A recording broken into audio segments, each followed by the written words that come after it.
Hello friends, welcome back to our channel D triple S B factory. आप सभी को ये बात पता है कि हम कर रहे हैं मल्टीवेरिएट कैलकुलस की यूनिट नंबर 1 और ये इस यूनिट की लास्ट क्लास होगी। मैं एक बार आपको सिलेबस भी दिखा देता हूँ। ये है मल्टीवेरिएट कैलकुलस और ये यूनिट नंबर 1 हम कर रहे हैं। Calculus of functions of several variables इस यूनिट का नाम है और आज हम इस यूनिट को फिनिश कर देंगे। ठीक है, फिर ये जो यूनिट नंबर 2 है ना, extrema of functions of two variables. Extrema of functions of two variable हमें सिर्फ इसमें पढ़ना है। प्रॉपर्टीज ऑफ वेक्टर फील्ड हम ऑलरेडी कर चुके हैं, मतलब सिर्फ आधी यूनिट बची है। ये एक ही टॉपिक इसमें हमें करना है, extrema of function of two variable. तो एक क्लास का काम इसमें बचा है, एक क्लास का काम इस यूनिट में बचा है। इसी के साथ हमारा ये मल्टीवेरिएट कैलकुलस फिनिश हो जाएगा, क्योंकि डबल ट्रिपल इंटीग्रल यूनिट 3 हम कर चुके हैं और green Stokes theorem and Gauss divergence theorem unit 4 हम कंप्लीट कर चुके हैं। तो चलो पूरी एनर्जी और पूरे जोश के साथ हम अपनी क्लास को स्टार्ट कर लेते हैं। एक बार कमेंट सेक्शन में कंफर्म कर देंगे कि are you all ready? Are you all ready? Yes sir, we are ready. तो कमेंट सेक्शन में बताओ भाई। दीपक, प्रकाश, शालू शर्मा, प्राची, कविता, फटाफट कमेंट सेक्शन में एक बार कंफर्म करो कि आप सब लोग क्लास स्टार्ट करने के लिए तैयार हैं या नहीं हैं। Rimjhim, Sunita, Paras, Sonali, Suman Yadav, yes sir, we all are ready. आप बस शुरू कर दीजिए क्लास को। तो चलो आ जाओ भाई मेरे साथ। टॉपिक का नाम है डिफरेंशिएबिलिटी और आप सब लिमिट सीख चुके हैं टू वेरिएबल में, कॉन्टिन्यूटी सीख चुके हैं टू वेरिएबल में। अब बारी आती है डिफरेंशिएबिलिटी की कि किस तरह से मल्टीवेरिएट कैलकुलस में हम डिफरेंशिएबिलिटी को डील करेंगे। और इसको भी देखना बिल्कुल प्यार से, धीरे धीरे, बिल्कुल बच्चे की तरह आपको एक एक बातों को समझा दूंगा। ध्यान से समझना। ये जैसे कोऑर्डिनेट प्लेन है, ठीक है, और ये कोई पॉइंट मैंने लिया a कोमा बी, ठीक, और ये कोई पॉइंट है x कोमा वाई। अगर ये a कोमा बी है, मतलब इसका x कोऑर्डिनेट a है, तो मतलब इसकी x से दूरी a होगी और y कोऑर्डिनेट b है, मतलब इसकी ऊंचाई कितनी होगी? b होगी, है ना। तभी तो ये पॉइंट a कोमा बी बना होगा। और ये जो पॉइंट x कोमा वाई है, कुछ दूरी पर हमने लिया है, a कोमा बी से कुछ दूरी पर x कोमा वाई पॉइंट लिया है, मतलब जिसका x कोऑर्डिनेट x लिया है और y कोऑर्डिनेट y लिया है। और ये जो पॉइंट है ना, ये जो x है, ये इस a से h यूनिट दूर है। अगर हम x पॉइंट के रिस्पेक्ट में देखें तो इसकी ये वाली डिस्टेंस a थी और इससे ये h यूनिट दूर है x। तो x कोऑर्डिनेट क्या बन जाएगा? a और प्लस में इतनी दूरी कितनी है? h। तो यहां का x कोऑर्डिनेट कितना बन जाएगा? a plus h। और उसी तरह से ऊंचाई हमने इसकी कितनी बढ़ाई है? k बढ़ाई है ना। पहले ऊंचाई कितनी थी? b, और कितनी ऊपर और कर दिया इस पॉइंट को? k यूनिट और ऊपर कर दिया, मतलब b प्लस k। तो y कोऑर्डिनेट क्या बनेगा? b plus k। इतनी बात समझ में आई। और इस पॉइंट का और इस पॉइंट का, इनके बीच की दूरी क्या होगी? मान लिया इनके बीच की दूरी r होगी, तो डिस्टेंस फॉर्मूला से इसकी हम डिस्टेंस निकाल सकते हैं। ठीक है, तो इसकी डिस्टेंस क्या होगी? एक तो पाइथागोरस थ्योरम से निकाली जा सकती है रेडियस, कि भाई ये परपेंडिकुलर है और ये बेस है, ये ट्राइंगल मान के 90 डिग्री का, और पाइथागोरस थ्योरम हम लगा के और इसकी ये डिस्टेंस निकाल सकते हैं, r is equal to under root H square plus के स्क्वायर। क्लियर है ना भाई। पाइथागोरस थ्योरम, परपेंडिकुलर का स्क्वायर प्लस बेस का square is equal to hypotenuse का स्क्वायर, तो उससे ये निकाला हुआ है डिस्टेंस। ठीक है, बट आपको बस इतनी सी बात समझनी थी कि ये जो पॉइंट a कोमा बी है और ये पॉइंट x कोमा वाई है, मतलब इससे कुछ दूरी पर मैंने ले लिया, कुछ x कोऑर्डिनेट भी इंक्रीज किया और कुछ y कोऑर्डिनेट भी इंक्रीज किया, तो उस पॉइंट को ले लिया x कोमा वाई। तो वो x कोमा वाई पॉइंट क्या बनेगा? a plus H comma B plus K बनेगा। इतनी बात समझ गए। ये डिस्टेंस है h और ये डिस्टेंस है k। क्लियर। तो X Y tending to A B हम ले रहे थे कि ये एक्स कोमा वाई पॉइंट है ना, ये ए बी की तरफ अप्रोच कर रहा है। तो एक्स वाई अप्रोच कर रहा है, तो एक्स कोमा वाई पॉइंट अभी मैंने बताया एक्स किसके बराबर है? A plus H comma B plus K. तो ये पॉइंट किसको अप्रोच कर रहा है? ए बी को अप्रोच कर रहा है। क्लियर। और जैसे जैसे ये पॉइंट ए बी को अप्रोच करेगा, X comma Y A B को अप्रोच करेगा, तो आपको नहीं लगता कि एच कोमा की एच और के जो डिस्टेंसेज हैं ये घटती जाएंगी? जैसे जैसे ये इसके पास आता जाएगा तो एच और के छोटे होते जाएंगे, मतलब एच कोमा के किसको अप्रोच करते जाएंगे? जीरो को अप्रोच करते जाएंगे। ठीक है, तो ये एक छोटी सी पिक्चर आपके दिमाग में क्रिएट की है बस। कि ये कोई पॉइंट ए बी था, ये कोई पॉइंट एक्स कोमा वाई था, और ये इस ए बी से एक्स कोऑर्डिनेट के रिस्पेक्ट में एच यूनिट दूर और हाइट में के यूनिट ऊपर है। तो ये जो एक्स कोमा वाई पॉइंट होगा जरूर A plus H comma B plus K होगा। अगर एक्स वाई ए बी को अप्रोच करता है, X comma Y point A B को अप्रोच करता है, तो इसका मतलब A plus H comma B plus K A B को अप्रोच करेगा, और इसका मतलब एच कोमा के जीरो को अप्रोच करेगा। ठीक है, तो अब आ जाइए, अगर किसी को ये पॉइंट, ये डायग्राम अच्छे से समझ में आ गया है, तो आगे जो डिफरेंशिएबिलिटी की डेफिनेशन आएगी, देखना आपको उसमें और भी ज्यादा मजा आएगा। और किसी को नहीं भी आया है, थोड़ा कम आया है, तो भी सब कुछ समझ में आएगा, बिल्कुल चिंता मत करो, आ जाओ मेरे साथ। जैसे हम नॉर्मली वन वेरिएबल में डिफरेंशिएबिलिटी करते थे, यहां पर मल्टीवेरिएट कैलकुलस में डिफरेंशिएबिलिटी हम थोड़ा सा अलग तरीके से कैलकुलेट करते हैं दुर्गेश। जी सर, फिर चलो सीखते हैं कैसे कैलकुलेट करते हैं। भारती, सारा का सारा ध्यान भाई क्लास के अंदर होना चाहिए, इधर उधर नहीं। जी सर, बिल्कुल क्लास के अंदर ही है सारा ध्यान, आप पढ़ा दो बस फटाफट। तो डेफिनेशन है भाई डिफरेंशिएबिलिटी की, बड़े ध्यान से देखना। A function F x comma Y is differentiable at point A comma B. कोई मेरा फंक्शन है टू वेरिएबल के अंदर एफ एक्स कोमा वाई, और इस फंक्शन को मैं इस पॉइंट ए कोमा बी पर डिफरेंशिएबल जब कहूंगा if F A plus H comma B plus K, मेरा जो पॉइंट एक्स कोमा वाई था वो क्या बन गया था, A plus H comma B plus K. तो मैं फंक्शन के अंदर एक्स कोमा वाई था ना, तो इसके अंदर मैं क्या पुट कर दूंगा, एफ ए plus H comma B plus के minus F A B.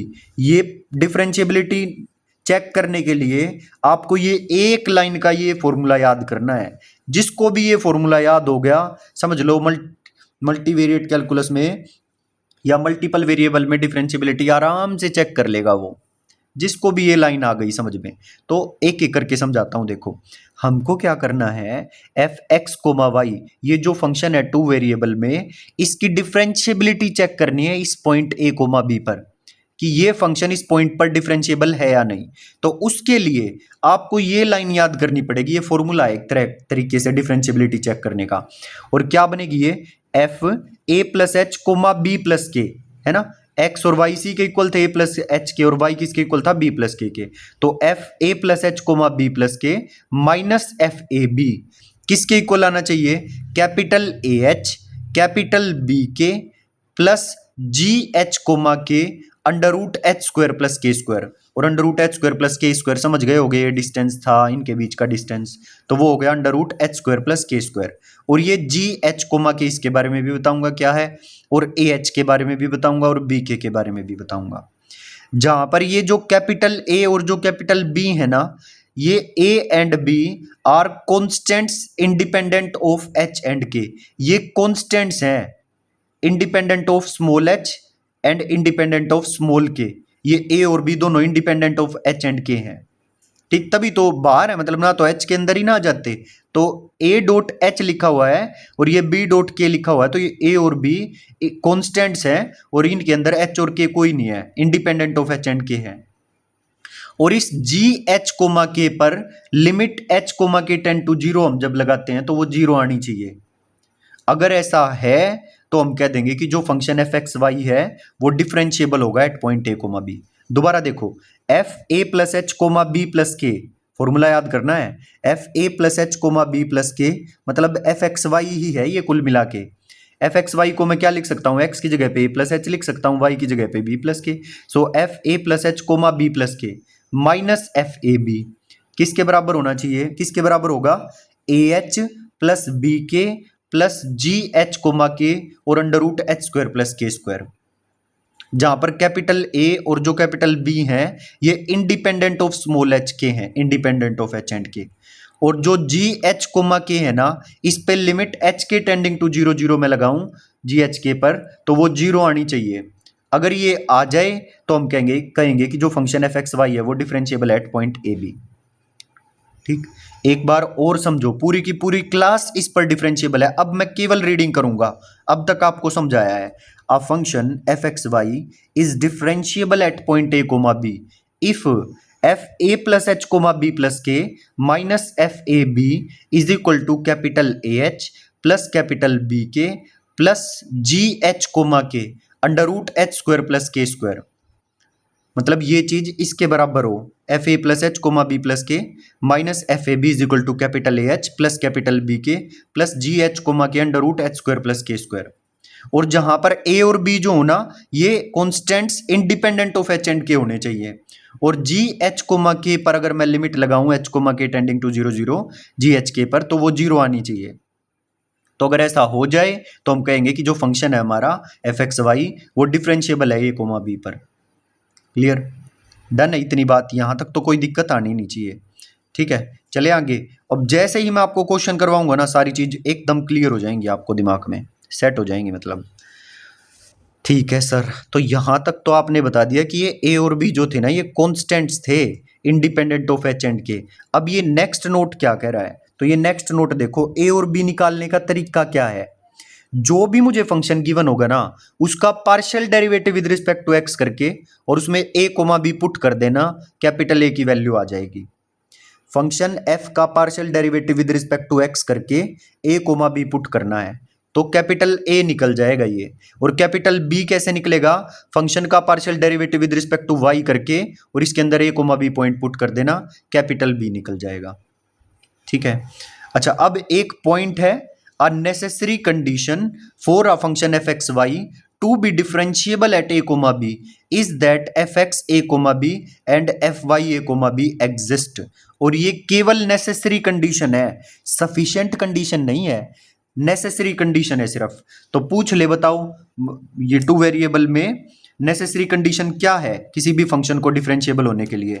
So necessary condition for a function F x comma Y to be differentiable at A comma B is that function का partial derivative at X A comma B and function का partial derivative at Y A comma B exist करने चाहिए ये derivative.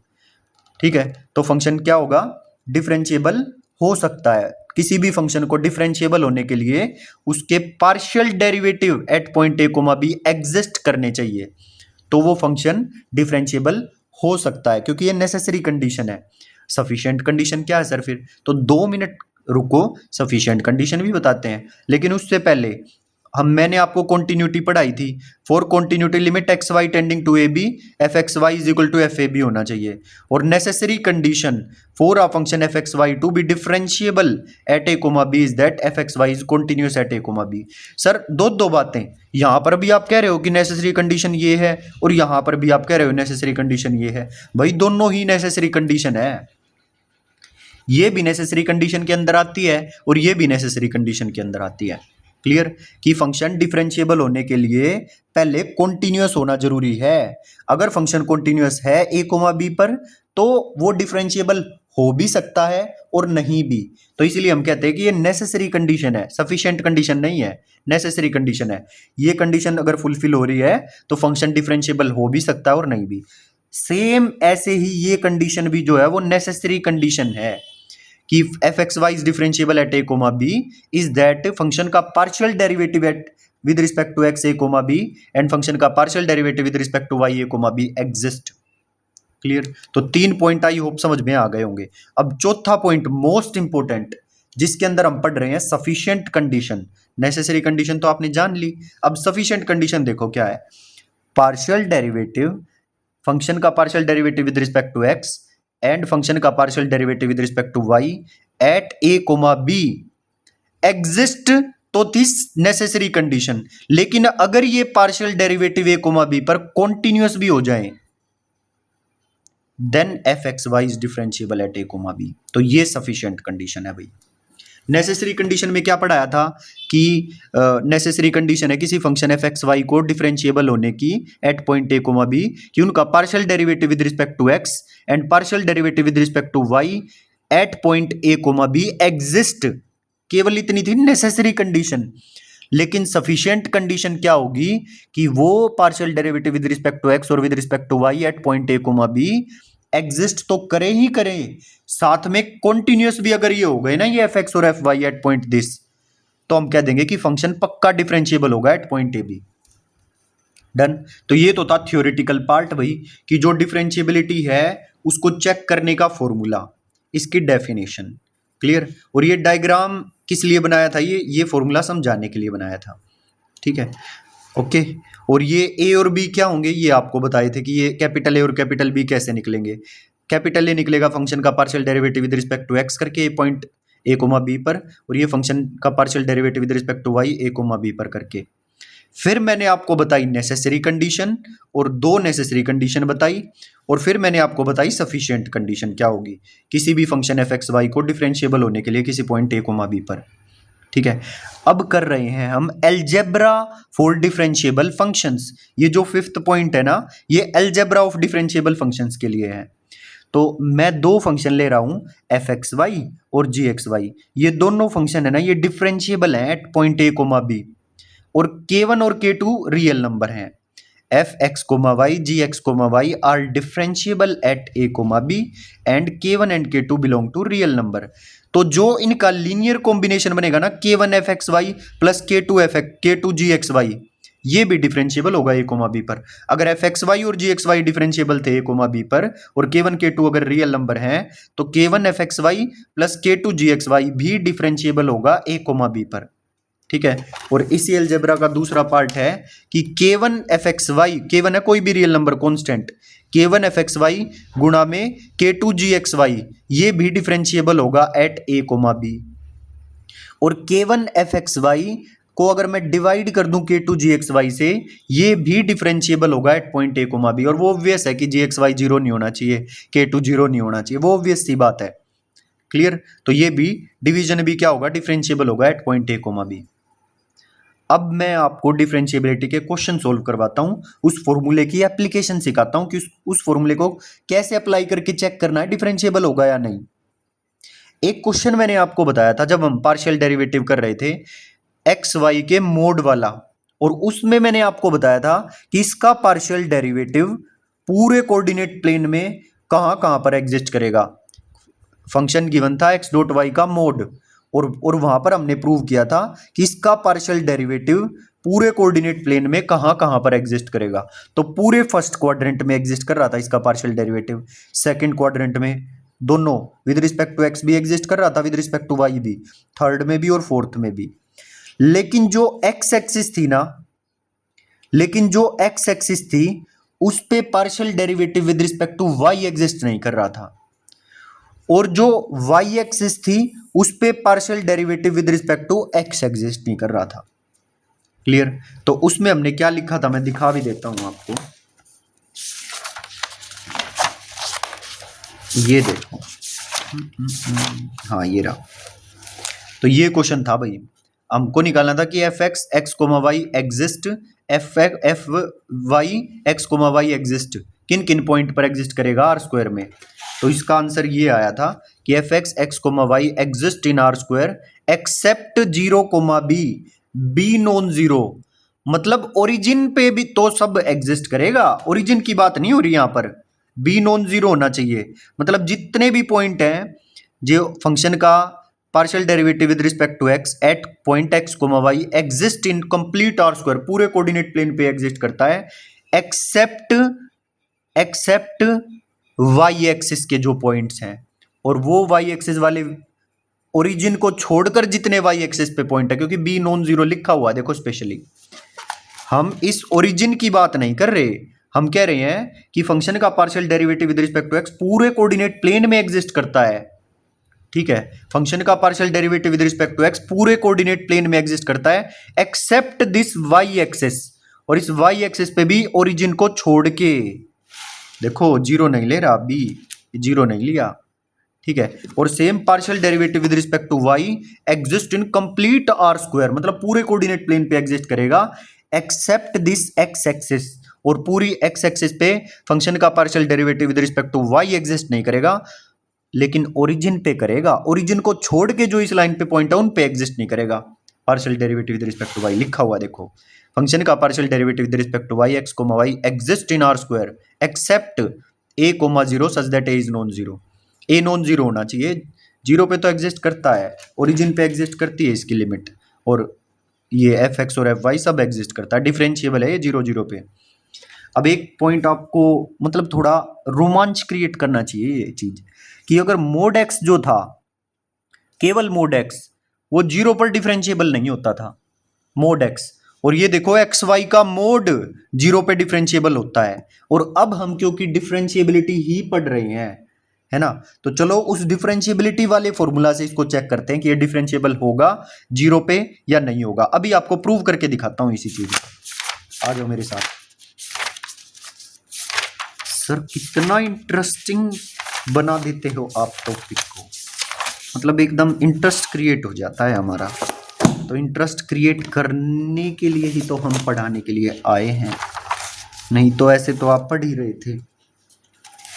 ठीक है, ये लो भाई। अब देखो, अब मैं क्या प्रूव करवाना चाह रहा हूं आपको कि ये जो function F x comma y है ना, which is equal to x y का मोड, ये डिफरेंशिएबल होगा एट 0,0 ओरिजिन पर। ये चीज मैं प्रूव करवाना चाह रहा हूं। तो क्यों ना जो हमारे फॉर्मूले में कैपिटल ए और कैपिटल बी थे, इनको एक बार निकाल लिया जाए। जी सर निकाल लेते हैं, पहले ही नहीं कोई। तो ए था फंक्शन का partial derivative with respect to x, और हमको 0,0 पे चेक करना है तो 0,0 ले लेंगे। तो ये हो जाएगा फंक्शन का partial derivative with respect to x का फॉर्मूला होता है, विद रिस्पेक्ट टू एक्स हम कर रहे हैं तो लिमिट एच टेंडिंग टू 0 लगेगी, है ना। और एक्स कोऑर्डिनेट में एच जुड़ेगा तो एफ 0 प्लस एच कोमा 0 और माइनस एफ 0,0 अपॉन में एच।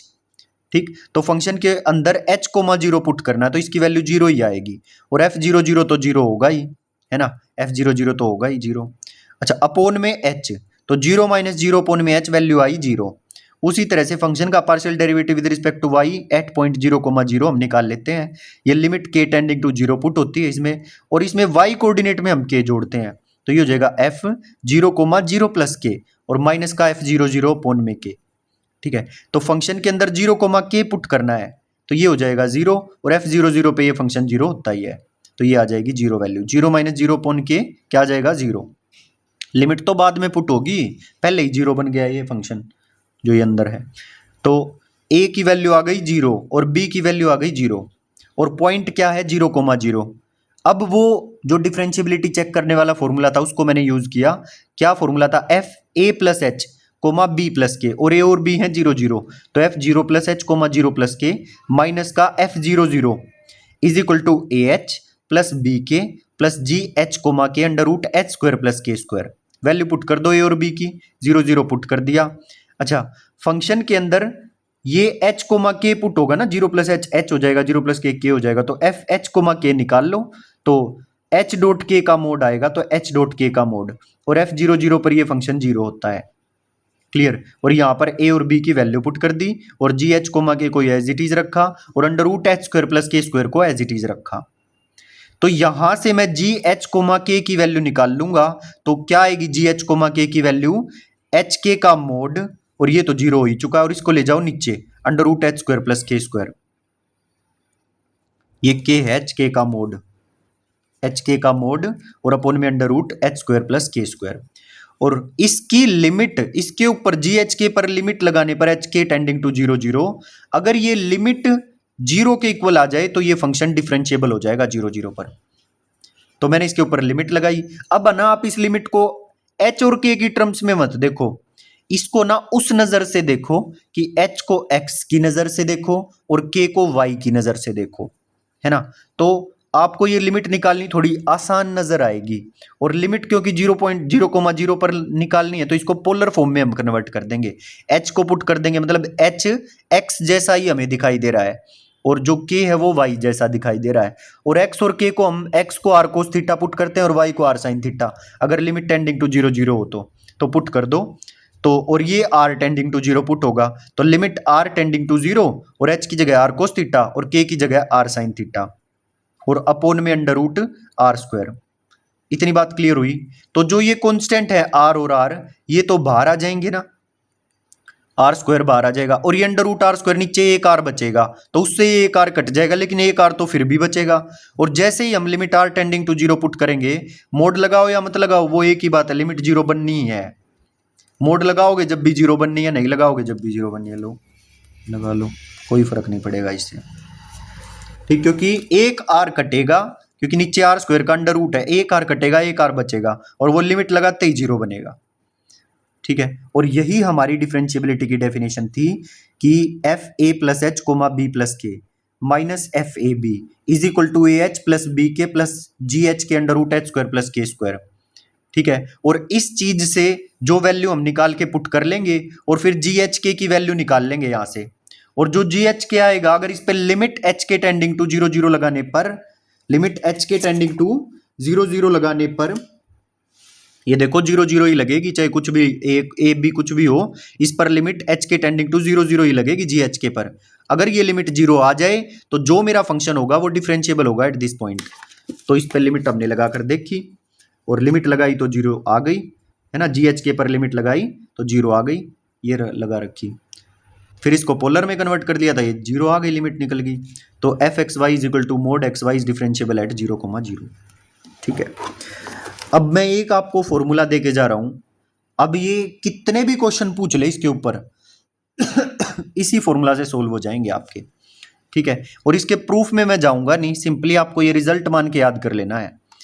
कोई भी फंक्शन दे दे एक्स वाई का मोड और पावर पी दे रखी हो इसने, कोई भी पावर पी, और पूछे कि क्या ये डिफरेंशिएबल होगा एट 0, 0, तो अगर पी स्ट्रिक्टली ग्रेटर देन 1/2 हो ना, स्ट्रिक्टली ग्रेटर देन 1/2 कुछ भी हो, बस 1/2 से स्ट्रिक्टली बड़ा होना चाहिए ये पावर, तो हमेशा डिफरेंशिएबल होगा एट 0, 0।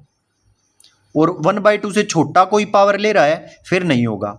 1/2 से अगर बड़ी पावर है तो ये पक्का ये फंक्शन डिफरेंशिएबल होगा 0, 0 पर।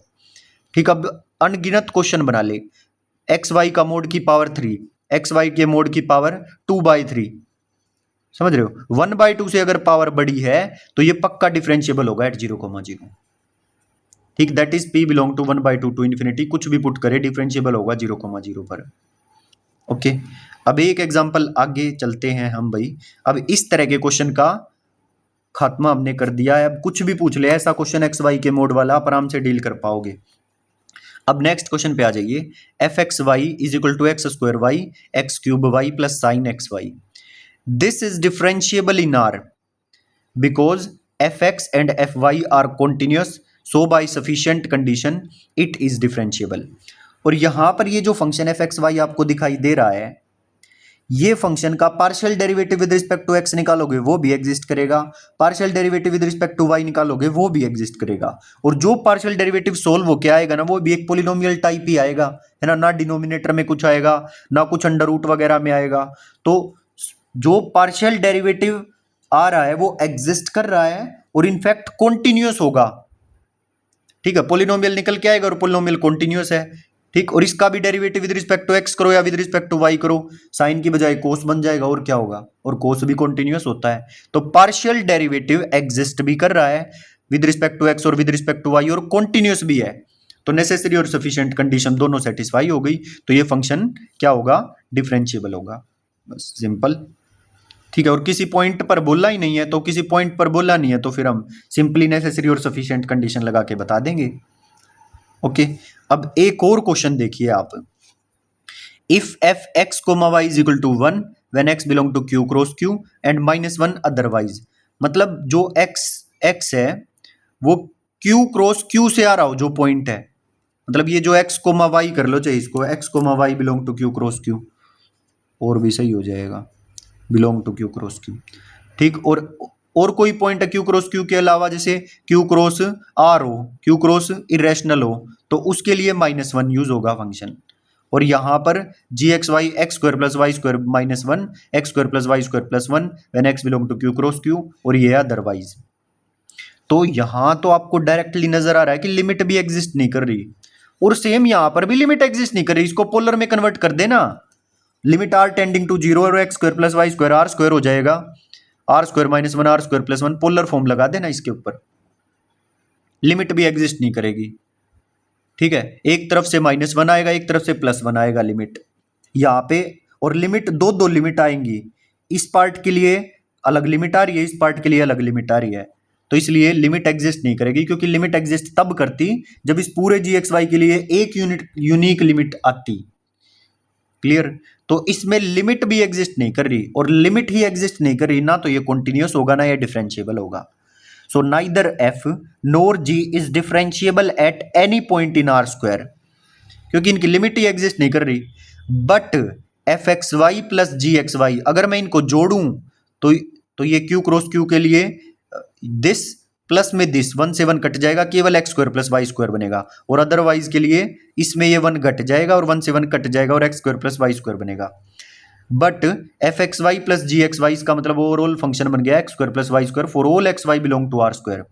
और ये तो इसका partial derivative with respect to x भी एग्जिस्ट करता है और विद रिस्पेक्ट टू वाई भी एग्जिस्ट करता है और इनफैक्ट कॉन्टिन्यूस भी होगा वो पार्शियल डेरिवेटिव। तो ये जोड़ जो है ये डिफरेंशिएबल हो जाएगा एवरीवेयर। मतलब ये जो फंक्शन एफ एक्स वाई था ये कहीं पर भी डिफरेंशिएबल नहीं था पूरे आर स्क्वायर में। ऐसे ही ये जी एक्स वाई था ये कहीं पर भी डिफरेंशिएबल नहीं था पूरे आर स्क्वायर में, लेकिन इनका जोड़ शानदार डिफरेंशिएबल बन गया और पूरे आर स्क्वायर में डिफरेंशिएबल बन गया। ठीक है, तो इस चीज से आपने एक चीज सीख ली होगी कि भले ही एफ एक्स वाई और जी एक्स वाई डिफरेंशिएबल ना हो पूरे आर स्क्वायर में, लेकिन उनका जोड़ डिफरेंशिएबल हो सकता है। मे बी पॉसिबल, हमेशा हो ऐसा जरूरी नहीं है, बट मे बी पॉसिबल हो सकता है। एग्जाम्पल दे दिया मैंने आपको। क्लियर? तो अब ऐसा कोई क्वेश्चन पूछ ले तो आप उसको डील कर सकते हो बिल्कुल आराम से। ठीक है, चलो एक और क्वेश्चन करते हैं इसी डिफरेंशिएबिलिटी के ऊपर और आपको समझ में आएगा, देखना। If f x comma Y is equal to x cube y plus में 7x स्क्वायर वाई की पावर 4 प्लस में 9x वाई और प्लस में 13x वाई का मोड, ये क्या है? एक्स वाई का मोड। और ये वही फंक्शन है जो हम डील करके ऑलरेडी आ चुके हैं। ठीक, और एफ एक्स वाई ये पूरा फंक्शन है पूरा। तो पूछ रहा है ये क्या एफ एक्स वाई कॉन्टिन्यूस नहीं होगा आर स्क्वायर में? क्या एफ एक्स वाई कॉन्टिन्यूस होगा 0 0 पर बट डिफरेंशिएबल नहीं होगा 0 0 पर? क्या एफ एक्स वाई कॉन्टिन्यूस होगा 0 0 पर but partial derivative eight 0 0 does not exist? और चौथा पॉइंट कह रहा है कि एफ एक्स वाई पूरा जो फंक्शन है शानदार डिफरेंशिएबल होगा 0 0 पर। सो भाई एक बात मुझे बताओ, आपको ये बात देखकर यहां तक तो समझ में आ ही गई होगी कि ये डिफरेंशिएबिलिटी 0 0 पर चेक करवाना चाह रहा है।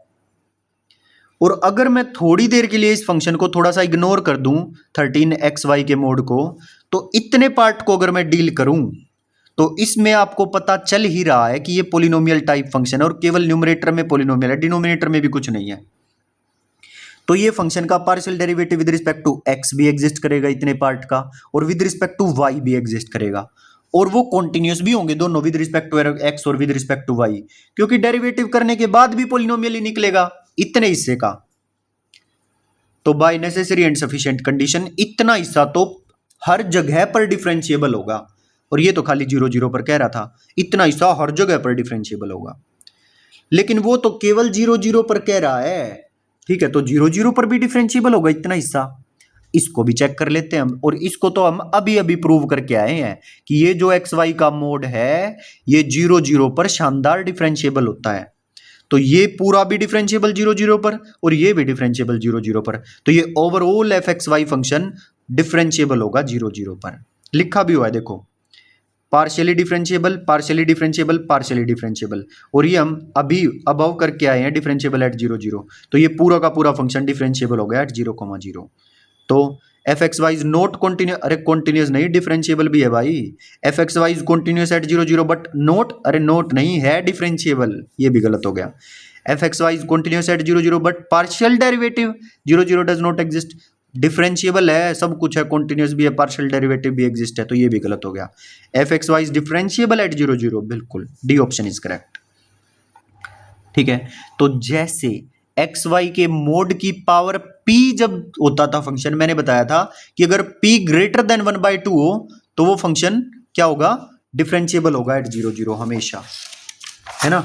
जब ये पावर p ग्रेटर देन 1/2 होगी तो ये हमेशा डिफरेंशिएबल होगा एट 0 0, एट 0 0। ऐसा ही एक और रिजल्ट मैं आपको बता के जा रहा हूं जो आपकी बहुत मदद करेगा और डायरेक्ट आपको आंसर बता देगा। आप चाहो तो इसका प्रूफ चैट जीपीटी से देख सकते हो, बट कोई काम का नहीं, आपको ये याद ही रखना है। अब इतने पार्ट का तो हमने रिजल्ट कर लिया था, अगर वो डिवाइड में x square plus Y square और कर दे, और x square plus Y square आपको पता है आर स्क्वायर होता है ना। तो याद रखना ये कंडीशन भी कि एक्स वाई के मोड की पावर p और डिवाइड में x square plus Y square और कर दे when X Y is non zero and zero when X Y is equal to zero. तो ये फंक्शन जो है ना ये डिफरेंशिएबल होगा 0 0 पर केवल जब p ग्रेटर देन 3/2 होगा। एक ही ये कंडीशन याद रखनी है बस। When p is greater than 3/2 then fxy is differentiable at 0,0। और इसी के साथ जो हमारी डिफरेंशिएबिलिटी थी टू वेरिएबल में वो खत्म होती है भाई। क्लियर। और चेन रूल, नेक्स्ट है topic chain rule for function of several variable, ये बचता है और आधा पेज ये बचता है। आधा नहीं है भाई, अभी तो बहुत है। वाओ, कोई बात नहीं, कर लेंगे, 10-15 मिनट का काम हो रहा है बस। 1 आवर से कम की ही क्लास होगी, बिल्कुल चिंता मत करो आप। क्या है chain rule for function of several variable. Differentiability तो अच्छे से समझ में आ गई ना? बोलो भाई, बबीता समझ में आई? मंजू मलिक, अंजलि समझ में आई डिफरेंशिएबिलिटी या नहीं आई? प्रीति यादव, प्रियम पांडे, दीपक, प्रकाश, जी सर बिल्कुल समझ में आई। तो अगर डिफरेंशिएबिलिटी समझ में आ गई ना तो चेन रूल आपके लिए कुछ भी नहीं है, बाएं हाथ का खेल है। सर बाएं नहीं, हम तो दाएं हाथ का खेल बना देंगे। तो दाएं हाथ का खेल बना लो भाई, वो आपकी मर्जी है। आ जाओ, chain rule for function of several variable. Chain rule for function of several variable.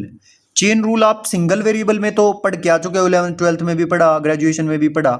लेकिन यहां हम सीखने वाले हैं कि जब सेवरल वेरिएबल में कोई फंक्शन हो तो उस पे चेन रूल कैसे अप्लाई होगा। तो देखो, मैंने एक फंक्शन ले लिया f x comma Y two variable के अंदर, जो कि जेड के बराबर है, z is equal to f x comma y, where x and y themselves depend on another variable t. मतलब जो मेरा फंक्शन f है ना, वो x और y पे डिपेंड करता है, और ये x और y जो है ये भी किसी ना किसी दूसरे t पर डिपेंड करते हैं। फंक्शन f x और y पर डिपेंड करता है, और x और y themselves depend on another variable t।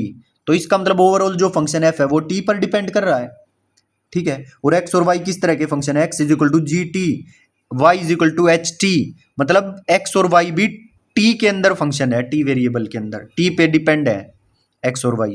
Then z ultimately depends on t।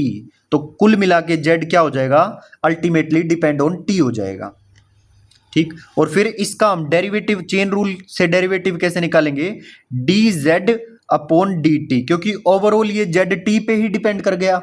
Finally तो टी पे डिपेंड कर रहा है ना, क्योंकि एक्स और वाई पे डिपेंड कर रहा था, लेकिन एक्स और वाई टी पर डिपेंड कर रहे हैं, तो ओवरऑल अल्टीमेटली जो जेड है वो टी पर डिपेंड कर रहा है। तो हम निकालेंगे D z upon d T, ठीक। और किस तरह से सोल्व होगा, पहले फंक्शन का एफ का derivative with partial derivative with respect to x, ठीक है। फंक्शन f का partial derivative with respect to x और x का derivative with respect to t, ये पार्शियल और ये कंप्लीट डेरिवेटिव है।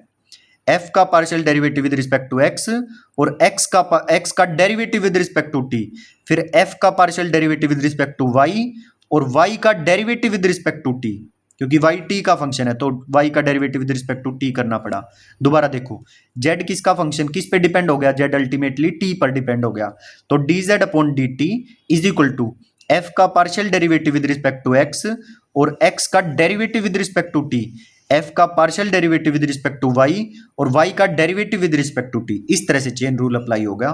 This is multi variable chain rule, clear. और एक और होता तो z वाला भी बन जाता, क्या दिक्कत है, चार होते तो एक दो और बढ़ जाते हैं ऐसे ही। तो आप बिल्कुल 30 मार्क हाँ हो चुके हो, तो 30 मार्क हाँ हो चुके हो तो चलो एग्जाम्पल 1 करके दिखा दो। तो z मुझे फंक्शन गिवन है टू वेरिएबल के अंदर, X square dot Y given है, and x is equal to T square and y is equal to sine T, और जो इसके अंदर x और y है ये t पे डिपेंडेंट है। तो ओवरऑल जो z है वो किस पे डिपेंड हो गया, t पे। तो हमें क्या निकालना है, d z upon d t निकालना है। तो by chain rule we have d z upon d t. पहले क्या करो, इस z का partial derivative with respect to x करो। तो z का partial derivative with respect to x और x का derivative with respect to t, फिर z का partial derivative with respect to y और y का derivative with respect to t। तो z का partial derivative with respect to x करोगे तो 2xy आएगा, और x का derivative with respect to t करोगे तो 2t आएगा। अच्छा, z का partial derivative with respect to y करोगे तो x स्क्वायर आएगा, क्योंकि ये इसका 1 हो जाएगा, और y का विद रिस्पेक्ट टू t करोगे तो cos t आ जाएगा। क्लियर है। तो फिर मैंने क्या किया, यहां से इतनी बात समझ में आ गई। तो यहां पर मैं क्या करूंगा, इस t की जगह पे गलती तो नहीं कर रखी है यहां पर, देखो भाई यहाँ पर अब मैं इस पूरे फंक्शन को टी में कन्वर्ट कर दूंगा यहाँ पर, क्योंकि एक्स और वाई ये जो चीज है ना, इस सारी चीज को मैं टी में कन्वर्ट कर दूंगा। तो एक्स की वैल्यू टी स्क्वायर है तो एक्स की जगह पे टी स्क्वायर पुट करो, वाई की जगह पे साइन टी पुट करो, और ये टू टी को टू टी ही रखो। एक्स की जगह पर टी स्क्वायर था तो उसका स्क्वायर टी की पावर 4 बन जाएगी, है ना। एक्स स्क्वायर था तो एक्स की वैल्यू टी स्क्वायर है, और टी स्क्वायर का होल स्क्वायर होना चाहिए ना, तो टी स्क्वायर का होल स्क्वायर करो इसको, टी स्क्वायर का होल स्क्वायर, और कोस टी गुणा में एज इट इज। तो कुल मिला के D z upon d T क्या आया, 2×4 टी क्यूब और साइन टी, और ये पावर हो जाएगी टी की पावर 4 कोस टी, टी की पावर 4 कोस टी, ये आंसर आएगा। तो इस तरह से चेन रूल लगेगा भाई। एक एग्जाम्पल बता दिया, वैसे कितने ही एग्जाम्पल कर लो, आपको डेरिवेटिव आता ही है। क्लियर। अब नेक्स्ट टॉपिक पे चलते हैं, डायरेक्शनल डेरिवेटिव। जिस तरह से डेरिवेटिव निकालना सीखा है ना, और सेम उसी का पार्ट है डायरेक्शनल डेरिवेटिव। वो बोलेगा, एंगल दे देगा आपको और बोलेगा इसकी डायरेक्शन में डेरिवेटिव बताओ क्या होगा। और एक बात ध्यान रखना, डायरेक्शनल डेरिवेटिव में ना थीटा जो होता है वो फिक्स करके देता है कि भाई इस एंगल, इतने एंगल की डायरेक्शन में डेरिवेटिव बताओ क्या होगा। तो यहां पर जो थीटा होता है वो फिक्स रहता है। Theta is the angle which makes with positive direction of x axis. मतलब ये कोई वेक्टर टाइप हमने लिया है, ठीक है, तो ये एक्स एक्सिस से कितना एंगल बनाता है वो है थीटा। तो एक्स एक्सिस के पैरेलल मैंने यहां पर लाइन डाल ली, तो ये जो एंगल बनेगा ये एंगल होगा theta. Theta is the angle which makes with positive direction of x axis. तो इतनी एंगल पे जो ये झुका हुआ है, इसकी डायरेक्शन में डेरिवेटिव बताओ, इस एंगल पे डेरिवेटिव बताओ क्या होगा, उसको हम बोलते हैं डायरेक्शनल डेरिवेटिव। ठीक है। अच्छा एक बात बताओ, ये जब r होता था इसकी, इनके बीच का डिस्टेंस, तो हम उसको लिखते थे horizontal component r cos theta और ये vertical component r sin theta लिखते थे। अब t है ये, तो हम इसको t cos theta t sin theta लिख देंगे, ये वेक्टर t है, ठीक है, वेक्टर बोलो या कुछ भी बोलो, कंपोनेंट बोलो t, तो ये t cos थीटा हो जाएगा, ये t sin थीटा हो जाएगा, ठीक है। अच्छा ये एंगल थीटा हो गया, ये पॉइंट a कोमा b, जिस पॉइंट पर मुझे डायरेक्शनल डेरिवेटिव निकालना है, और ये कोई पॉइंट मैंने लिया है x कोमा y। तो ये सारा डायग्राम आपको समझ में आ गया होगा। तो यहां पर x कोऑर्डिनेट क्या बनेगा, तो यहां तक का डिस्टेंस था a, और ये डिस्टेंस है t cos थीटा, तो कुल मिला के इतना डिस्टेंस क्या बन जाएगा, a plus T cos theta. तो ये x कोऑर्डिनेट क्या बनेगा, a plus T cos theta. वैसे ही ये y कोऑर्डिनेट क्या बनेगा, इतना डिस्टेंस था b, और t साइन थीटा और जुड़ गया, तो ये y कोऑर्डिनेट बनेगा b plus T sine theta. तो x कोमा y क्या बना, x बना a plus T cos theta, और y बना b plus T sine theta. Clear.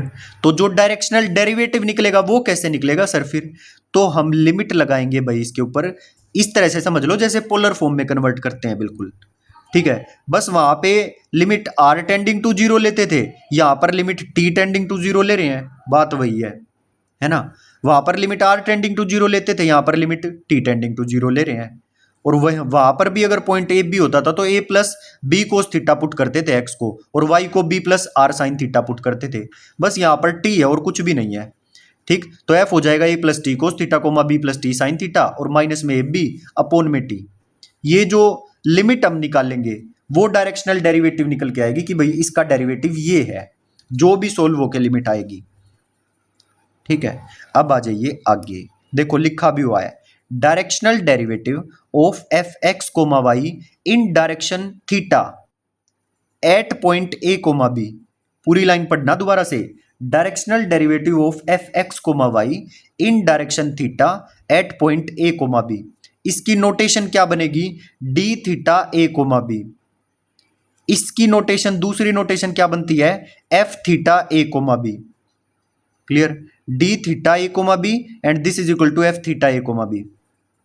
ये तो है इनकी नोटेशन, और निकालेंगे कैसे वो मैं आपको बता ही चुका हूं, ठीक है श्रुति। हाँ जी sir, limit T tending to 0, limit T tending to 0 F A plus T cos theta comma B plus T sine theta minus F A B upon T. ये जो लिमिट सोल्व होकर आंसर आएगा वो इस फंक्शन का directional derivative होगा in direction of theta at point A comma B, जो भी सोल्व होकर आएगा। यहां पर जो वेरिएबल होगा वो वेरिएबल थीटा नहीं होगा, वेरिएबल थीटा फिक्स है, और वेरिएबल का काम करेगा टी। वेरिएबल होगा T, theta is not variable, theta is fix, theta fix. ठीक है, तो ये है भाई डायरेक्शनल डेरिवेटिव। सो भाई लास्ट में आप सब सुनते नहीं हो तो एक बात मुझे आपको बतानी है कि जो भी यूट्यूब वाले साथी हमारी वीडियो को देखते हैं तो वीडियो पे कमेंट जरूर किया करो प्लीज़। नहीं तो सारी की सारी क्लासेस हम बैच में भी अवेलेबल करवा सकते हैं, बट आपके लिए काम कर रहे हैं तो आपका भी थोड़ी बहुत जिम्मेदारी बनती है कि आप लोग भी कमेंट करें, वीडियो को लाइक करें। ठीक है, ठीक है, बस इतनी सी आपसे रिक्वेस्ट है। और बैच में अगर आप आना चाहते हैं तो बैच में कंप्लीट सिलेबस प्रॉपर सीक्वेंस में आपको मिलेगा। यहाँ पर आधा सिलेबस कंप्लीट होगा, ठीक है, और आधा सिलेबस बैच में होगा। जो बैच वाले स्टूडेंट हैं उनको यूट्यूब वाली क्लास भी करनी है और बैच वाली क्लास भी करनी है, जब जाके सिलेबस पूरा होगा। ठीक है, तो आप लोग भी बैच के अंदर आ सकते हैं, प्रॉपरली सारा कंटेंट आपको मिल जाएगा, सारी हैंड रिटन पीडीएफ्स मिल जाएंगी। ठीक है, और पीवाईक्यू पीडीएफ मिल जाएंगी यूनिट वाइज। तो आप बैच को ज्वाइन कर सकते हैं। डिस्क्रिप्शन बॉक्स में आपको व्हाट्सएप नंबर मिल जाएगा, हमारा कोई ऐप नहीं है। ओके, तो व्हाट्सएप पर आप मैसेज कर लेना और आपको प्रॉपर बैच दे दिया जाएगा।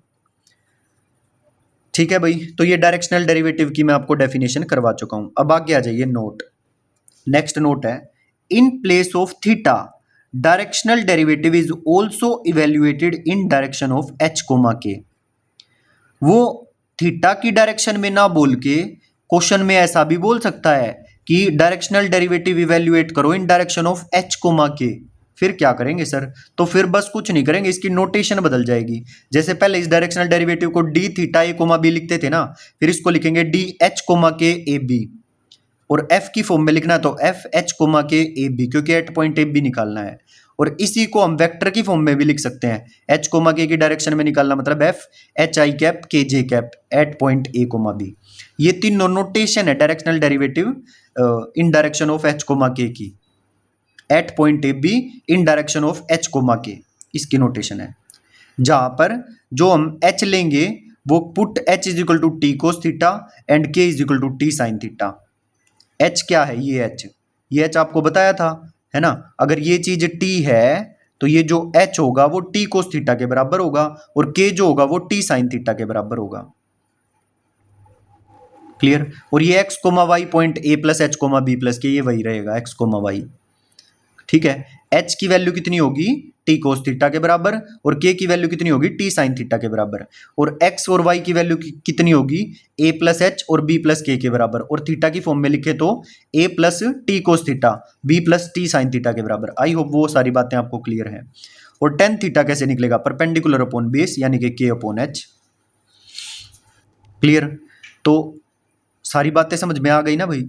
तो ये है डायरेक्शनल डेरिवेटिव निकालने का तरीका इन direction of H comma K. और जब मैं क्वेश्चन करवाऊंगा इस पे भी करवाऊंगा, और जो ऊपर फॉर्मूला बताया इस पे भी बताऊंगा क्वेश्चन, और आपको सारी चीजें समझ में आ जाएगी। अच्छा, वो क्वेश्चन में कहे कि एवरी डायरेक्शन, इन एवरी डायरेक्शन डायरेक्शनल डेरिवेटिव निकालो इन एवरी डायरेक्शन, तो इसका मतलब वो थीटा की बात कर रहा है, थीटा बिलोंग टू पूरा क्लोज्ड इंटरवल 0 to 2 पाई, पूरे सर्कल की बात कर रहा है। फिर वो every direction means for all theta belong to closed interval 0 to 2 pi. ठीक है, तो आ जाओ क्वेश्चन दिखाते हैं आपको। ये लो भाई, ये है हमारा क्वेश्चन। क्वेश्चन बोलेगा कि find directional derivative of function F x Y x cube plus Y cube upon X square plus Y square when X Y is non zero and zero when X comma Y is equal to 0,0। ये function मुझे given है। जब भी X comma Y non zero होगा तो हम function ये लेंगे, और जब भी एक्स कोमा वाई 0,0 हो जाए तो फंक्शन हम 0 लेंगे। At 0,0 in every direction, directional derivative निकालो at point 0,0 in every direction, और every direction means theta belong to closed interval 0 to 2 pi. Clear? ठीक है, तो निकाल दो। डायरेक्शनल डेरिवेटिव का फॉर्मूला आपको पता है, इन डायरेक्शन ऑफ थीटा निकालना है ना, तो एफ थीटा 0,0 मुझे निकालना है। तो लिमिट लगेगी टी टेंडिंग टू 0, और एक्स की वैल्यू जो पुट होगी, पहले जो एफ एक्स वाई हम लिखते हैं वो लिखेंगे F A plus T cos theta. तो ए की वैल्यू 0 है तो f 0 plus T cos theta comma 0 plus T sine theta, और माइनस में एफ 0,0 है ना। आर का काम यहां पर टी कर रहा है। क्लियर? तो f 0 plus T cos theta 0 plus T sine theta minus F 0,0 upon T, ये लिमिट आपको निकालनी है। तो यहां पर जब ये वैल्यू 0 पुट होगी तो टी कोस थीटा फंक्शन के अंदर जो एक्स कोऑर्डिनेट होगा एक्स की जगह पर टी कोस थीटा पुट करना है और वाई की जगह पर टी साइन थीटा पुट करना है। तो यहां पर T cube cos cube theta और T cube sine cube theta, T cube cos cube theta, जब एक्स की जगह टी कोस थीटा पुट करोगे तो T cube cos cube theta, और वाई की जगह टी साइन थीटा पुट करोगे तो T cube sine cube theta. उसमें से टी क्यूब कॉमन आ जाएगा, cos cube theta plus sine cube theta नीचे ये साइड में, ठीक है। और नीचे क्या बनेगा, X square plus Y square, R तो यहाँ पर है नहीं, आर का काम कौन कर रहा है, टी, तो X square plus Y square किसके बराबर होगा, टी स्क्वायर के, तो वो पुट कर दिया टी स्क्वायर, और एक ये टी फॉर्मूले में जो नीचे था वो वाला, तो टी क्यूब से टी क्यूब कट जाएगा, तो ये आ जाएगा cos cube theta plus sine cube theta. So ये चीज आ गई। So directional derivative exist in every direction. और अब आपके माइंड में टन टन बजनी चाहिए घंटी, क्या बजनी चाहिए, अब आप कहोगे कि सर ये तो लिमिट ही एग्जिस्ट नहीं कर रही, ये तो डिपेंडेंट ऑन थीटा है लिमिट, ये लिमिट ही एग्जिस्ट नहीं कर रही, और आप कह रहे हो कि डायरेक्शनल डेरिवेटिव हर डायरेक्शन में एग्जिस्ट करता है। और आपने ही सिखाया था सर कि अगर डिपेंडेंट ऑन थीटा आ जाए ना लिमिट, तो हम कहते हैं कि that limit does not exist. पर मैंने आपको क्या बताया था, ये बात बताओ, यहां पर हम जो थीटा लेंगे वो थीटा फिक्स वैल्यू लेंगे, फिक्स वैल्यू, और कोई भी थीटा आप फिक्स कर लो इसके बीच में, इस इंटरवल के बीच में कोई भी वैल्यू ले लो, जैसे जीरो ले लो, इसमें जीरो पुट करोगे तो एक ही लिमिट निकलेगी, दो नहीं निकलेंगी। आप कोई वैल्यू पाई बाय टू ले लो इसके बीच में से, और पाई बाय टू इसके अंदर पुट करो, एक ही वैल्यू निकलेगी, यूनिक लिमिट निकलेगी, समझ रहे हो, क्योंकि थीटा डायरेक्शनल डेरिवेटिव जब हम निकालते हैं तो थीटा की वैल्यू फिक्स होती है, तो यहां पर लिमिट एग्जिस्ट कर रही है भाई, क्योंकि हमने डायरेक्शनल डेरिवेटिव निकाला है, और भले ही ये थीटा पे डिपेंडेंट आया हो, लेकिन थीटा यहां पर फिक्स है, एक ही वैल्यू होगी, फिक्स वैल्यू थीटा, चाहे वो कुछ भी ले लो आप इसमें से, हमेशा ये लिमिट एग्जिस्ट करेगी। तो इसलिए हम कह रहे हैं कि directional derivative exist in every direction, कोई भी थीटा ले लो ये लिमिट हमेशा एग्जिस्ट करेगी उसके लिए, because for any fixed value of theta this limit exist, and limit exist because theta fix करते हैं यहां पर पहले, थीटा को पहले ही फिक्स करते हैं जिसके लिए भी हमें डायरेक्शनल डेरिवेटिव निकालना हो, थीटा फिक्स करते हैं पहले डायरेक्शनल डेरिवेटिव में, पहले ही फिक्स कर लेते हैं हम थीटा को, ठीक है। तो ये लिमिट भी एग्जिस्ट कर रही है और डायरेक्शनल डेरिवेटिव हर डायरेक्शन में एग्जिस्ट कर रहा है, क्योंकि थीटा की कोई भी वैल्यू लो, हर एक के लिए कुछ ना कुछ फिक्स यूनिक वैल्यू आएगी। तो ये था भाई एक क्वेश्चन। अब नेक्स्ट क्वेश्चन आ जाइए, क्या है, find directional derivative of F x comma Y x cube plus Y cube upon X की पावर 4 वाई की power 4 when X comma Y is non zero and zero when X comma Y is equal to zero at 0,0 in every direction. ये बताओ कि directional derivative exist करता है at point 0,0 in every direction, that is for all theta belong to closed interval 0 to 2 पाई। तो वही same check करने का same तरीका है, एफ थीटा 0,0 मुझे निकालना है, तो limit T tending to zero F zero plus T cos theta comma 0 plus T sine theta minus F zero zero upon T, ये वैल्यू निकालनी है। तो एक्स की जगह पे टी कोस थीटा पुट करो, वाई की जगह पे टी साइन थीटा पुट करो, पुट करोगे तो ये आ जाएगा, क्लियर। और एफ जीरो जीरो के लिए वैल्यू जीरो है तो वो माइनस जीरो हो गया, इतना दूर जीरो लगाने की क्या जरूरत थी, यहीं पर माइनस जीरो कर दो, क्लियर। और नीचे क्या आ जाएगा, नीचे एक तो x की पावर 4 प्लस वाई की पावर 4 है ना, तो x की जगह पे पुट करना था टी कोस थीटा और y की टी साइन थीटा, तो t की पावर 4 कॉमन, और ये कोस की पावर 4 थीटा साइन की पावर 4 थीटा बच जाएगा, और ये फॉर्मूले वाला t ये यहाँ पर लिखा हुआ है। तो कुल मिला के टी क्यूब से 3 पावर कट जाएंगी, है ना, कुल मिला के नीचे 5 पावर है, तो नीचे 2 पावर बचेंगी टी की, 1/t² बचेगा, और ऊपर cos cube theta plus sine cube theta, और ये कोस की पावर 4 थीटा साइन की power 4 theta as it is आ जाएगा। तो एक बात बताओ भाई, लिमिट एग्जिस्ट कब करेगी, क्योंकि limit T tending to zero put करेंगे तो नीचे जीरो बन जाएगा और ये लिमिट डज नॉट एग्जिस्ट आ जाएगी। लेकिन एक केस है जब ये लिमिट एग्जिस्ट कर सकती है, वो केस है जब ये न्यूमरेटर पहले ही जीरो बन जाए, मतलब हमें कोई थीटा की ऐसी वैल्यू बता दे कि जिसके लिए न्यूमरेटर जीरो बन जाए पहले ही, तो limit exist only when cos cube theta plus sine cube theta is equal to zero. और ये जीरो कब बनेगा, when cos cube theta is equal to minus sine cube theta. इसका मतलब साइन क्यूब थीटा को नीचे ले आओ, मतलब tan cube theta is equal to -1, मतलब tan theta is equal to जब -1 होगा तो जब ये लिमिट एग्जिस्ट कर जाएगी, क्योंकि न्यूमरेटर जीरो बन जाएगा उस केस में। और टेन थीटा नेगेटिव वैल्यू -1 कब देगा, तो आपको पता है टेन थीटा जो होता है वो नेगेटिव 2 क्वाड्रेंट में होता है, ऑल, स्कूल, टू, कॉलेज। तो फर्स्ट और थर्ड क्वाड्रेंट में टेन थीटा पॉजिटिव होता है और सेकंड और फोर्थ क्वाड्रेंट में टेन थीटा नेगेटिव होता है, और टेन थीटा वन वैल्यू देता π/4 पे। तो सेकंड क्वाड्रेंट में लेके जाना आपको नेगेटिव लेके आने के लिए, तो कर दो थीटा π-π/4 सेकंड क्वाड्रेंट में ले गए। और एक केस है फोर्थ क्वाड्रेंट में टेन नेगेटिव होता है, तो इसको फोर्थ में कैसे लेके जाएंगे, 2π-π/4 कर दो, क्योंकि 2π जो होता है 2π वो ये वाली लाइन होती है ना, 2π वाली लाइन। जब फोर क्वाड्रेंट बनेंगे तो 2π पूरा घूम के ये वाली लाइन होगी, और 2π में से π/4 घटा दो तो फोर्थ क्वाड्रेंट में आ जाएंगे हम। ठीक है, तो वो वैल्यू -1 आएगी। 10π-π/4 करोगे -1 आएगा, और 2π-π/4 करोगे तो भी -1 आएगा। तो कुल मिला के थीटा की वैल्यू क्या क्या मिली, इसको सोल्व करोगे 3π/4 और इसको सोल्व करोगे एलसीएम लोगे 7π/4। तो केवल ये दो पॉइंट मुझे मिले जहां पर directional derivative at point 00 exist करता है। So directional derivative exist at theta is equal to 3π/4, 7π/4 in this interval. यहां पर हमें ये नहीं मिला कि एवरी डायरेक्शन में डायरेक्शनल डेरिवेटिव एग्जिस्ट, ऊपर तो एवरी डायरेक्शन में एग्जिस्ट था, लेकिन यहां पर केवल इन थीटा की दो वैल्यू पर डायरेक्शनल डेरिवेटिव हमें मिला है। या तो 3.3π/4 पे निकाल लो जब मिल जाएगा डायरेक्शनल डेरिवेटिव, या 7π/4 पर मिलेगा, और कभी नहीं मिलेगा इस इंटरवल 0 to 2π के अंदर। ठीक है, तो ये डायरेक्शनल डेरिवेटिव के क्वेश्चन थे भाई। ठीक, वैसे इसके क्वेश्चन थोड़ी प्रैक्टिस करोगे तो जब आप आराम से कर ले जाओगे, बस इतना ही करना डायरेक्शनल डेरिवेटिव के अंदर, ज़्यादा नहीं करना।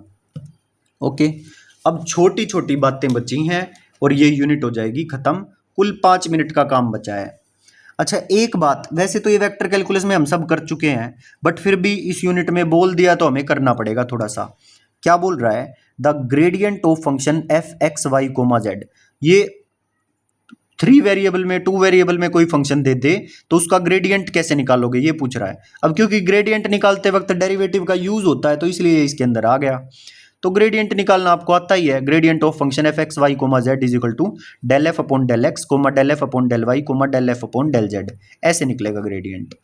और ये वेक्टर फील्ड होती है, मतलब वेक्टर की फॉर्म में अगर हम इसे लिखें ब्रैकेट खोल के, तो ∂f/∂x i cap, ∂f/∂y j cap, ∂f/∂z j k cap, ऐसे लिखी जाती है। ठीक है, तो ये ग्रेडियंट f क्या होती है, वेक्टर फील्ड होती है। And this gradient gives the direction of steepest increase of the function f। Steepest increase बोलो या मैक्सिमम इंक्रीज बोलो, तो अगर मैक्सिमम इंक्रीज निकालना है आपको तो वो ग्रेडियंट की डायरेक्शन में निकलता है। मतलब मैक्सिमम, वो बोले कि मैक्सिमम बताओ ये कहां पर होगी चीज, तो वो वहां पर आपको ग्रेडियंट निकालना पड़ेगा, और ग्रेडियंट निकाल के उसका मैग्नीट्यूड निकाल दो तो वो वैल्यू आ जाएगी कि कितना है maximum. Clear, so gradient gives the direction of steepest या maximum increase of the function f। अब नेक्स्ट टॉपिक देखो इसी में ही, maximal property of the gradient. और अभी अभी मैंने बताया कि स्टीपेस्ट इंक्रीज या मैक्सिमम इंक्रीज निकालना हो तो ग्रेडियंट निकालना होता है, तो यही मैक्सिमल प्रॉपर्टी भी है ग्रेडियंट की। Let's say we move in some direction. मान लिया हम किसी डायरेक्शन में चल रहे हैं, from point x, y, z। A unit vector u हमने ले लिया। Let's say we move in a direction, a unit vector u। Unit vector कौन ले लिया, u ले लिया, from point x, y, z। Then the maximum value of directional derivative क्या होगी, डायरेक्शनल डेरिवेटिव की मैक्सिमम वैल्यू अगर मुझे निकालनी है तो वो क्या होगी, ग्रेडियंट f का मैग्नीट्यूड, ये होगी maximum value. And this happens when u is in the same direction of gradient f। जो हम यूनिट वेक्टर ले रहे थे ना, वो यूनिट वेक्टर सेम डायरेक्शन में होना चाहिए इस ग्रेडियंट f की। This happens when u is in the same direction of gradient f। और सिमिलरली अगर मिनिमम वैल्यू निकालनी है तो इसका नेगेटिव कर दो, ग्रेडियंट f के मोड का नेगेटिव। बस, अब क्वेश्चन भी देख लेना, इसके क्वेश्चन भी करवाऊंगा इसके ऊपर। ठीक है, लेकिन उससे पहले एक नॉर्मल प्रॉपर्टी ऑफ ग्रेडियंट हो रहा है। ये तो क्या थी, मैक्सिमल प्रॉपर्टी ऑफ ग्रेडियंट, और एक और प्रॉपर्टी है नॉर्मल प्रॉपर्टी ऑफ ग्रेडियंट। और gradient vector is always perpendicular या normal to the level curves. और लेवल कर्व्स मैंने निकालनी सिखाई थी आपको भाई, जो फंक्शन दे रखा है उसको सी पुट करके हम लेवल कर्व्स निकाल लेते थे, है ना। तो जो लेवल कर्व्स होती है ना, और ये जो ग्रेडियंट वेक्टर होता है ये हमेशा लेवल कर्व्स के परपेंडिकुलर होता है, या बोलो नॉर्मल होता है। जैसे ये पेज है, ये सरफेस है, इसके नॉर्मल होगा ऐसे, इसके परपेंडिकुलर, समझ रहे हो? जैसे कोई सर्कल है ऐसा और इस पे हमने नॉर्मल ड्रॉ करना है, तो वो नॉर्मल ऐसे ऊपर होगा, इसकी ऊपर की तरफ नॉर्मल परपेंडिकुलर होगा। तो ये जो ग्रेडियंट वेक्टर होता है ना, ये परपेंडिकुलर होता है या बोलो नॉर्मल होता है इन लेवल कर्व्स के। जैसे एक क्वेश्चन देता हूं मैक्सिमल प्रॉपर्टी और नॉर्मल प्रॉपर्टी दिखाने के लिए ग्रेडियंट की। तो देखो फंक्शन ले लिया हमने X square plus Y square, तो ग्रेडियंट एफ क्या होगा इसका, gradient del F upon del X वो आएगा 2x और del F upon del Y वो आएगा 2y। तो इसको ब्रैकेट फॉर्म में लिख रहा हूं मैं, वेक्टर की फॉर्म में नहीं लिख रहा। अगर वेक्टर की फॉर्म में लिखना हो तो 2x आई कैप 2y जे कैप वैसे भी लिख सकते हो आप, ठीक है। अब मेरे को निकालना है मैक्सिमल प्रॉपर्टी लगानी है एट पॉइंट 1,1। तो मैक्सिमल प्रॉपर्टी लगानी है तो मैक्सिमल वैल्यू क्या होगी ग्रेडियंट एफ की एट 1,1 2,2 और इसका मैग्नीट्यूड निकालना, तो मैग्नीट्यूड निकालना में आता किसी भी वेक्टर का magnitude 2i cap 2j cap का मैग्नीट्यूड क्या होगा √2 का स्क्वायर प्लस 2 का स्क्वायर, 2√2 आंसर, ठीक है। तो ये हो गई मैक्सिमल वैल्यू। अब इसी की मिनिमल बोल देता तो इसका नेगेटिव कर दो -2√2, बस खत्म। अब नॉर्मल प्रॉपर्टी की अगर बात करें तो जो नॉर्मल प्रॉपर्टी ऑफ ग्रेडियंट थी वो देखो क्या है, पहले तो इसकी लेवल कर्व निकालनी पड़ेगी। तो जो लेवल कर्व क्या आएगी x square plus Y square is equal to c. और मैंने बताया था कि ये कॉन्सेंट्रिक सर्कल बनेंगे, सर्कल के बाहर सर्कल फिर सर्कल सेम सेंटर के, कॉन्सेंट्रिक मतलब सेंटर सेम और इसके ऊपर सर्कल बनते जा रहे हैं। तो ये लेवल कर्व्स क्या बनी x square plus Y square is equal to c, ये कॉन्सेंट्रिक सर्कल्स बने। और ग्रेडियंट क्या आया वो हमने निकाल ही लिया 2x, 2y।